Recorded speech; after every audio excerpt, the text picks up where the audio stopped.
In olden times, a terrible famine fell upon the land.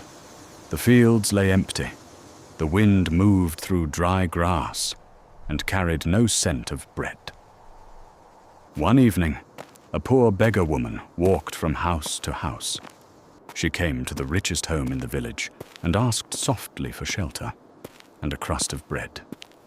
But the farmer's wife seized the iron poker and drove her beyond the gate. So the beggar turned away and followed the narrow road to a poorer cottage. There she knocked again.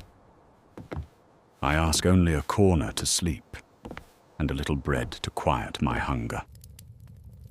The cottager and his wife welcomed her inside. They shared what little they had. They made her a bed upon the stove and let her rest in warmth. In the morning, as she stood upon the threshold, the beggar said, "I have nothing with which to repay your kindness. But remember this, good woman. Whatever you begin in the morning, do it for the whole day." And she went her way. The poor wife soon forgot her words. She looked about the cottage. Her son's shirt was torn. Her husband wore rags.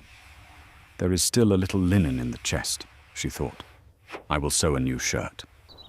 She took the last piece of cloth and began to cut.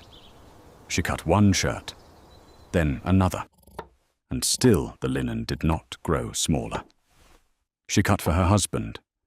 She cut and cut without weariness, until evening. By dusk, the cottage was filled with linen. The next day, she told the rich woman what had happened. Envy stirred in the rich wife's heart.